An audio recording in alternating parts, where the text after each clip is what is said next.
só te peço uma chance para mim. Sair do crime e se tornar MC. Sei que não vai ser tão fácil assim. Vai não. Sinceramente falando, desde os 9 anos de idade, a rua era a escola. Essa é a verdade, sou filho de um cara da sociedade. Mais um bastardo que teve um exame comprado, o advogado safado. Hoje, aos 17, sinto a falta de um pai do lado. Não tenho um rádio, eu, muito menos sou alfabetizado. Eu, muito fácil para ser julgado. Eu sou poucos que tem de meu lado. Sou mais um revoltado, quero olha pra frente, esquece o passado. Tô mais focado no meu refrão. Deixei de lado, ser mais oitão. Hoje é só caneta na mão. Medo que eu tô para, família bagunçada. Sei que a minha história te abala. Aumenta o som no Opala. Hoje minha letra é a bala. Pou, nesses caras que só fala. Que não tira a bunda do sofá da sala. Abram alas, sou mais um favelado de mente revolucionária. Sem fofoca, chega e fala na cara. É bem assim, satisfação, MVK, sou Oi, gente, o meu nome é Igor, eu sou estudante de Pedagogia pela Universidade Federal do Rio Grande do Norte e estou aqui para compartilhar para vocês um pouco da minha experiência no estágio obrigatório e supervisionado na educação fundamental, no ensino fundamental, em que eu desempenhei o meu estágio lá no Centro de Atendimento Socioeducativo, CASE, daqui de Caicó, também conhecido como Fundase, SEDUC, e por aí vai. Esse vídeo que eu comecei aí, esse clipe, essa música, ela é produção de um dos alunos que fizeram parte da minha turma de alfabetização, e aí que eu achei muito interessante porque ela traz um pouco do contexto de vida dele, e aí que isso é muito supracitado dentro das discussões que a gente desempenhou na disciplina, e aí que eu achei fundamental trazer isso, e até mesmo como uma forma de expor ali, o talento que está presente, e achei super pertinente começar a minha mostra de estágio aqui. E também, esse vídeo, inclusive, eu utilizei durante as aulas como uma forma de identificar as rimas que aparecem ali ao longo da música. Então, a gente eu consegui trazer, né, algo produzido pelos estudantes para dentro dali da sala de aula, o que eu achei bastante interessante. Mas já indo particularmente para a minha mostra, né, o que eu tenho de mostrar aqui, eu estou colocando esse vídeo no YouTube, aqui no canal, como uma forma de incentivar que novas pessoas desempenhem seus estágios e até desempenhem trabalhos voltados para o Centro de Atendimento Socioeducativo daqui de Caicó ou da sua região. E eu trouxe aqui essas experiências, essas vivências que eu acabei experimentando como uma forma de justamente delimitar as dificuldades, mas como também os méritos e os deméritos que a gente encontra no meio do caminho disso tudo. E aí que apenas, né, eu preparei um slide para me fundamentar aqui, porque eu fiz uma análise do projeto político-pedagógico do Centro de Atendimento Socioeducativo, e eu achei muito interessante algumas definições e vertentes que eles trazem sobre a instituição e sobre o público-alvo da instituição, que eu acabei trazendo também para cá para a minha apresentação da mostra de estágio, pois é muito importante, já que se trata de um contexto institucional que foge dos moldes da escola, como a gente conhece tradicionalmente, né, já que o curso de pedagogia do SERES, ele é muito focado para essa formação dentro da escola em si, né, a escola enquanto instituição formadora, e não tem essa formação tão preocupada em outras instâncias institucionais, como, por exemplo, um centro de atendimento socioeducativo, que trazem socioeducandos ali, que tem essa preocupação com jovens infratores. E aí que o projeto político-pedagógico deles traz justamente essa questão histórica, que eu acho muito importante de ser salientada, porque a gente caracteriza a instituição, quais são os objetivos, qual a funcionalidade social dela, e por aí vai. A partir da década de 70, que surge essa necessidade de se pensar o menor infrator como uma questão social. E essa questão social envolve tanto esse menor infrator a partir do âmbito educacional, de saúde, de condições socioeconômicas e por aí vai. E aí que a partir de 1970 é responsabilidade do estágio oferecer a devida assistência a esses jovens em situação irregular, sendo criado, por exemplo, no Brasil, a Fundação Nacional do Bem-Estar do Menor e, mais restritamente, dentro dos estados, a Fundação Estadual do Bem-Estar do Menor, que tem o mesmo objetivo, mas agia de modo, né, ali a partir do Estado, que foi criado nacionalmente em 1979, que tinha por objetivo promover a assistência aos menores em unidades de internação e de semi-internação, bem como desenvolver planos e projetos de prevenção e amparo a adolescentes e jovens pobres. No caso da fundação, ela surge aqui como um modo assistencialista, né, de dar assistência a esses adolescentes e essas crianças pobres que ficam ali no meio infracional. Porém, mesmo achando bonito na teoria, aconteceu um grande impasse que foi registrado pela Política Nacional do Bem-Estar do Menor, em que recebeu uma série de denúncias de violações ao tratamento desses jovens e adolescentes nas instituições de restrição de liberdade, surgindo uma forte pressão dos movimentos sociais que estavam preocupados com o bem-estar social desse grupo, como também permitir que a garantia dos direitos deles fosse executados dentro dessas instituições. E aí que isso aqui dá uma perspectiva sobre a instituição, porque por mais que ela seja assegurada dentro dessa questão da segurança e de permitir direitos a esses jovens, muitas infrações são cometidas lá dentro. Isso muda a partir de 1990 com o Estatuto da Criança e do Adolescente. Algo bastante interessante é que esse movimento acerca da preocupação da formação do menor infrator surge a partir dentro de um contexto de ditadura militar aqui no Brasil, e o Estatuto da Criança e do Adolescente vem justamente após esse período. Eu achei interessante essa perspectiva como uma forma de ver como muitas vezes essas violações podem ter sido asseguradas ali. E aí que o Estatuto da Criança e do Adolescente, de 1990, ele traz justamente os direitos que esses jovens têm dentro dessas instituições, que deve ser preservado e levado em consideração no fazer funcional daquelas instituições. E aí que a partir do Estatuto da Criança e do Adolescente, muda de nome, né? Porque lá era a Fundação Estadual do Bem-Estar do Menor, estadual nacional, e aqui é criado, a partir do Estatuto da Criança e do Adolescente, como embasamento, a Fundação Estadual da Criança e do Adolescente, a Fundac, que também, no caso aqui do Rio Grande do Norte, né, a Fundac, que também tem como embasamento o Sistema Nacional de Atendimento Socioeducativo, que é a SINESE, e essa SINESE, ela vai fazer com que essas fundações, organizações, órgãos, ajam de acordo com o Estatuto da Criança e do Adolescente. É como se fosse uma vistoria, como se fosse um poder ali que está presente para vigorar se todo o funcionamento daquelas instituições estão realmente cumprindo o que está previsto no Estatuto da Criança e do Adolescente e todos os direitos previstos em lei. E aqui que eu trouxe um mapeamento da instituição.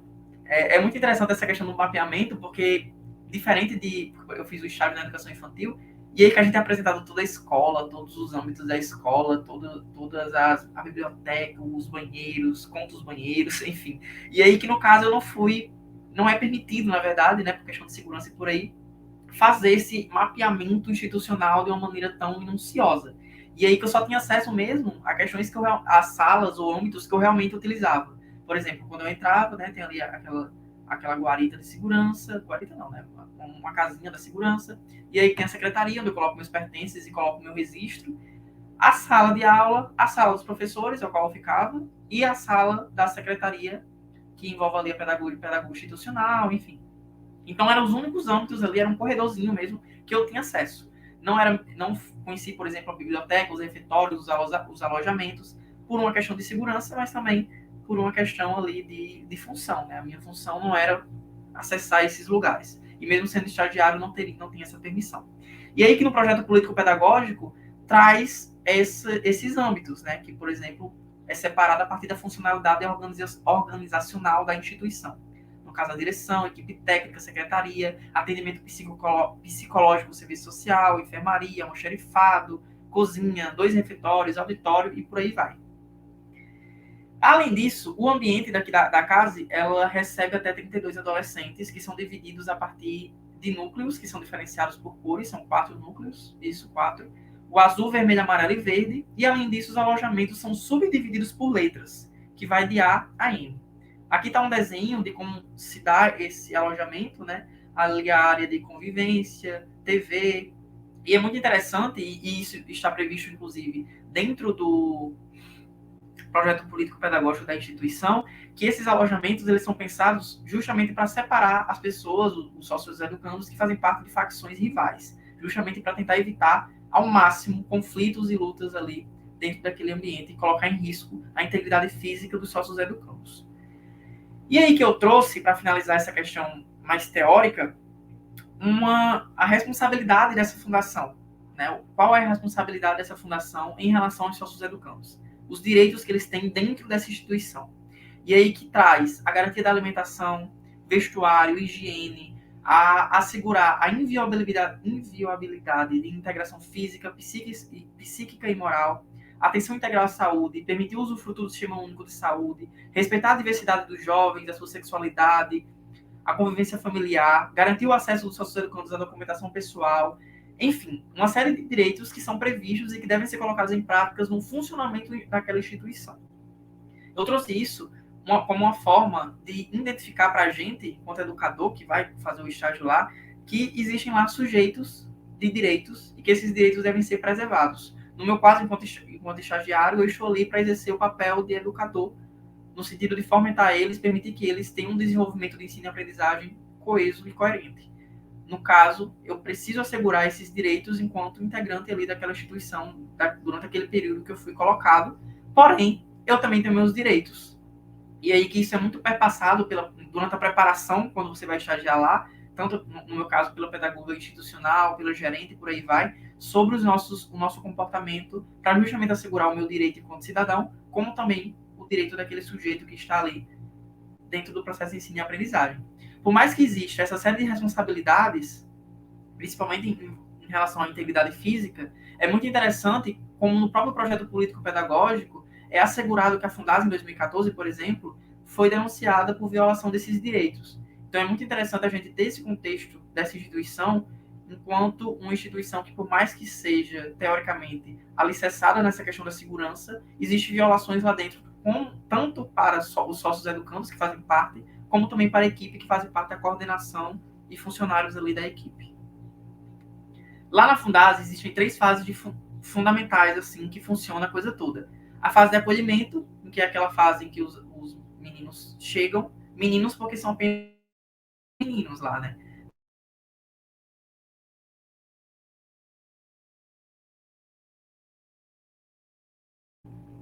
As maneiras como eles se tratam ali dos momentos de convivência e por aí vai. A fase de acompanhamento, que é feita pela instituição como um todo, em que todo o acompanhamento, todo o comportamento das crianças, dos meninos ao longo do processo é feita de maneira minuciosa. E a fase de conclusão da medida, em que justamente esse acompanhamento é julgado para a liberação ou não daquele sócio-educando ali. Então, são 3 fundamentais que são feitas. Dito isso, é muito importante quais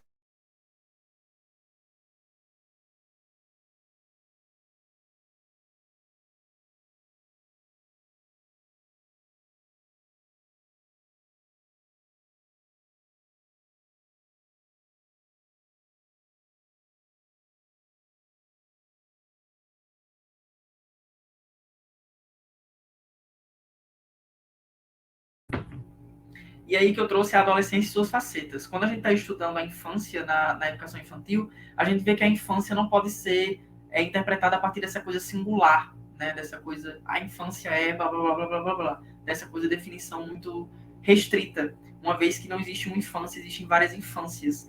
E aí que a adolescência segue justamente esse mesmo contraponto, a partir do projeto político-pedagógico, né?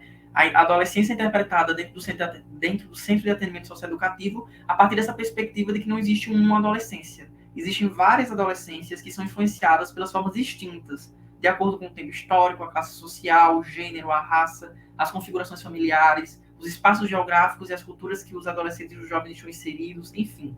Por exemplo, se eu fosse executar o meu estágio em ensino médio comum, de primeiro a terceiro ano, os adolescentes lá seriam adolescentes diferentes aos que estão presentes no centro de atendimento socioeducativo.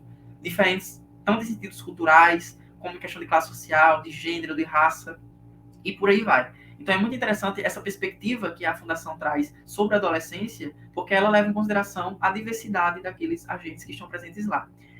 Além disso, à medida que o socioeducativo deverá funcionar como um mecanismo que possibilita o fortalecimento do adolescente, a fim de que ele tenha mecanismos como acesso à educação básica e profissional, ao mercado do trabalho e acompanhamento biopsicossocial para enfrentar as adversidades que lhe são impostas pela sua condição social. Ou seja, essa questão socioeducativa da Fundação também está muito voltada e preocupada para a reinserção desses jovens na sociedade como um todo.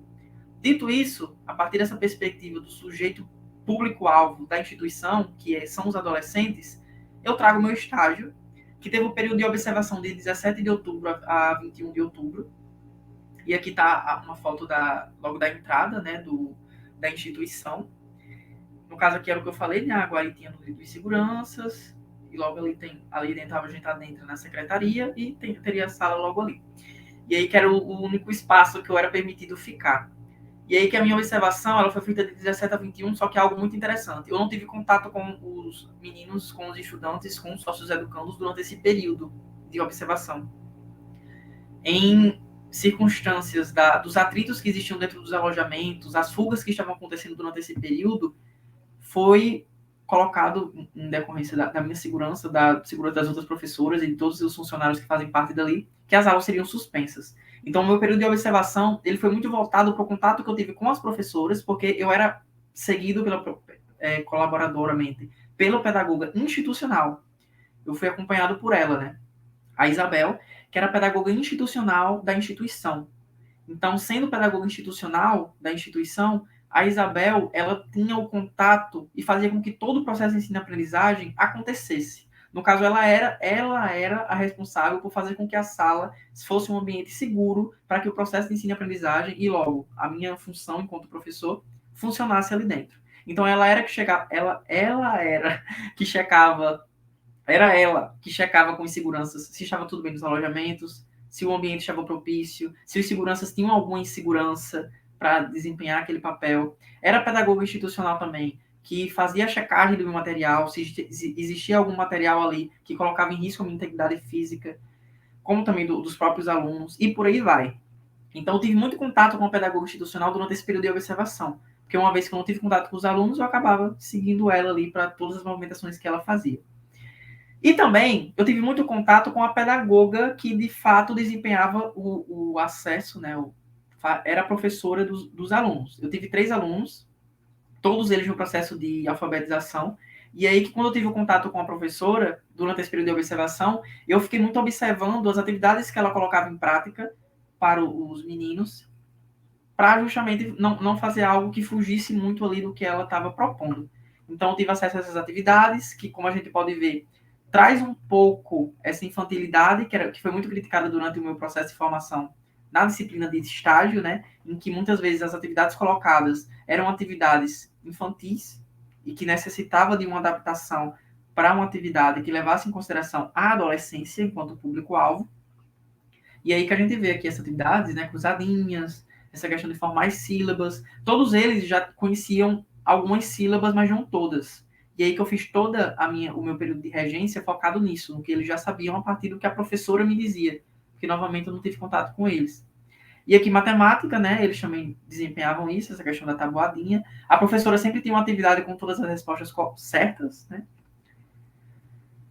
E aqui, que eu achei mais interessante, isso aqui eu achei sensacional, um período de observação, que eu tive acesso, né, como eu ficava lá, e aí que foi comentado que eles tinham um curso profissionalizante de marcenaria. E esse curso de marcenaria, eles faziam produtos que são vendidos e o dinheiro voltava para a instituição. Então a gente vê aqui algumas igrejinhas, as cadeiras, guarda, não sei o que é isso, mas eu acho que é guarda coisas. E aí que eu tive acesso a essas produções deles, né, o que eu achei assim sensacional e que me veio em mente a utilização do mamulengo. Que eu ficava um pouco receoso, porque eu ficava, nossa, mas será que o mamulengo, para eles, também não entra nessa questão infantilizada e que eles podem se assustar com isso? Mas que mais na frente a gente vai ver como deu certo. E aqui, no caso, eu trouxe apenas para registrar essas coisas que eles produzem lá, né? E aqui está o meu período de regência, que, como eu disse, eu trouxe o mamulengo. O meu período de regência foi de 24 a 28, acredito. Vai estar aqui no slide, de qualquer forma. E aí que aqui no meu período de regência, de fato, eu conheci os alunos, e logo no primeiro dia eu fiz um diagnóstico para ver quais sílabas eles conheciam, mas ainda assim eu apresentei as primeiras sílabas simples, do B até o F, a partir de uma apresentação de PowerPoint, mas era uma espécie de jogo gamificado, daqui a pouco eu mostro, uma espécie de jogo gamificado, onde eu tinha um contato bastante próximo com eles. Eles diziam uma resposta, a gente ia construindo junto. Era muito interessante como os seguranças também acabavam participando. Vai, fulano, você consegue dizer? Diga isso aí. Diga a resposta. E aí que nesse processo de período da regência, da construção do Mamulengo, foi muito interessante a participação deles também, né, durante essa construção, e essa coisa da construção do Mamulengo também, né, envolve muito essa questão da criatividade e imaginação. E aí que era muito interessante o quanto eles demonstravam isso, perguntando, por exemplo, nossa, mas o meu tá parecendo um bicho. Nossa, o que é o meu, então?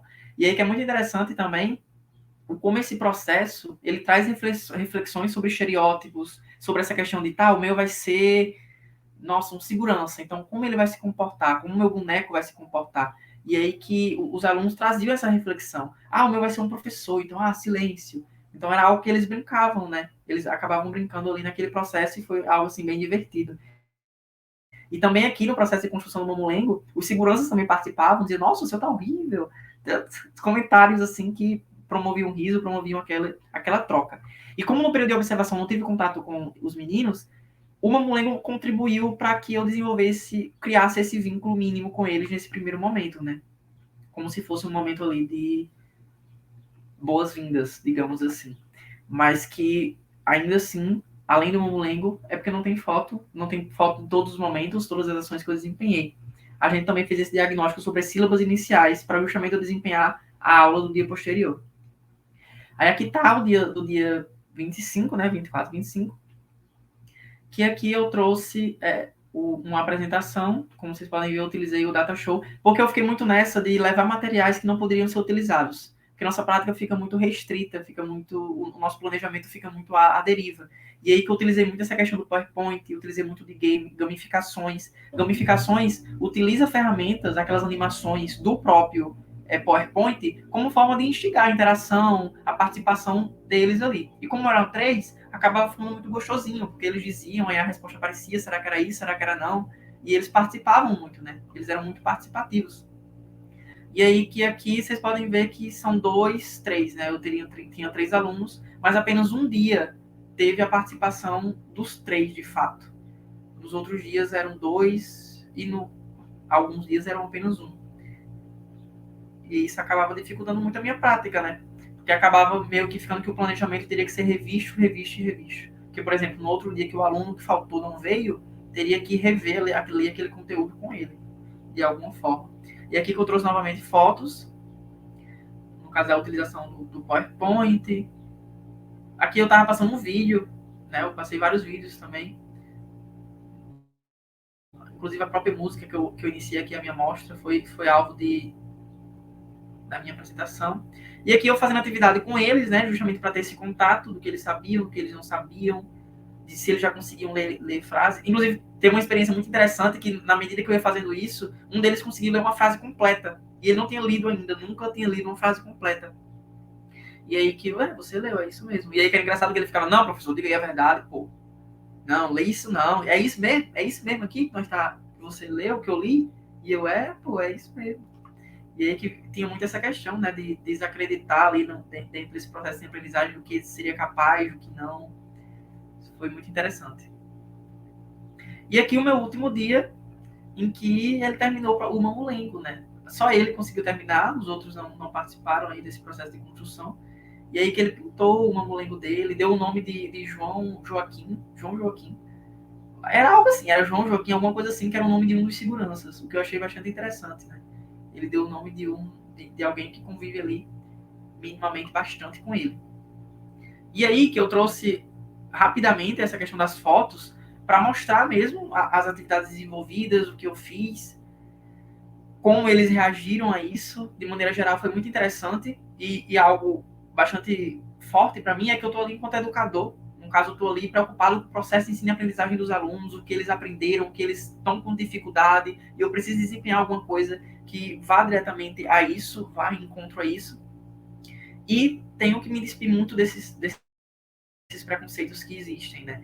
E aí que essa percepção, essa construção da percepção deles, percepção não, né? Do reconhecimento deles enquanto sujeitos é algo que se dá ao longo do processo e que é muito interessante, que você fica, nossa, são sujeitos, e por mais que existam vários estereótipos, vários estigmas sociais para fora daquela instituição acerca deles, é algo que acaba não influenciando ali na sua prática. Você está ali para fazer com que eles aprendam aquilo que você está ensinando. Por fim, eu trouxe apenas aqui os PowerPoints que eu te falei sobre essa questão das gamificações, porque eu achei muito interessante como isso contribuiu muito demais, tanto para a questão da não utilização de elementos que podiam contribuir para a minha insegurança física ali, da minha integridade física, como também fez com que eles participassem demais do processo de ensino e aprendizagem e contribuiu muito até que eles dialogassem muito entre si. Esse joguinho aqui, por exemplo, de matemática, que eu coloquei em prática em um dos últimos dias, é uma gamificação. Como assim gamificação? Por exemplo, se eu escolher um número aqui, o 3... Ai, peraí. Se eu escolher aqui, por exemplo, o número no 2. No 2, aí aqui aparece uma equação. 4 mais 3. E aí, se eles tiverem com muita dificuldade, eu coloco essas pontinhas, né, para eles se tocarem ali do que se trata a questão. No caso aqui, eles podem facilmente contar e achar a resposta certa. E aqui eu aperto, e aí que eu volto para a tela inicial. No caso aqui, o 2 já foi. E aí, qual? O 8. Aí o 8 já é uma subtração, né? E isso eu não dizia, eu apenas apresentei porque aqui foi feito para diagnóstico, né? E aí eu ficava tentando identificar como eles reconheciam ou não a adição, a subtração, como eles faziam e por aí vai. No caso, você tem 5 tira 3, fica quanto?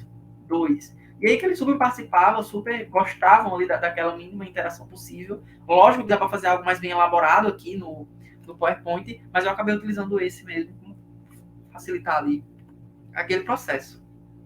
Sobre a alfabetização, a professora Narajane, que era a professora pedagoga mesmo ali, que desempenhava o papel de ensino a eles, ela já tinha iniciado a apresentação de algumas sílabas. Então, para revisar com eles e para a gente começar a construir palavras, frases, enfim, eu trouxe essa brincadeira aqui, né? Babebi, bobu, aí isso aqui, que é a leitura de imagem, balde. E aí que eles teriam que dizer qual das sílabas se encaixava aqui em balde. No caso aqui, ó, BA, balde. Bota do mesmo jeito. E aí que à medida que eles iam dizendo a resposta, eu ia passando aqui e ia aparecendo a resposta, né? No caso aqui é apenas uma animação simples. No caso, K, Cocu. Cubo, é qual desses? Aí eles falavam. Cenoura.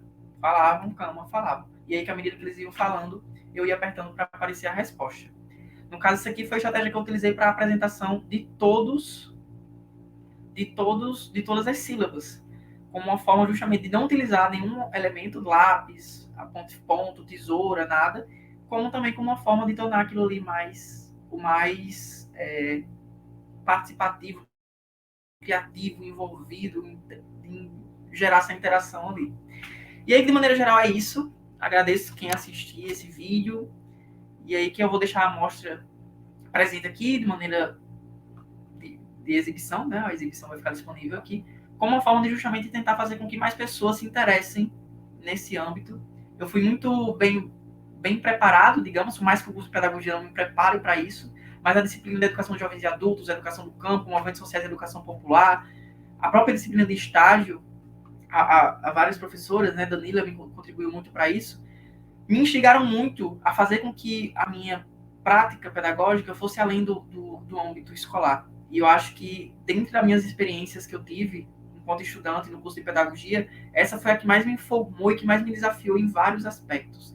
Então, eu realmente estou aqui, colocando esse vídeo aqui justamente para instigar mais pessoas a fazerem isso. Então, de maneira geral, é isso. Espero que tenham gostado e até mais.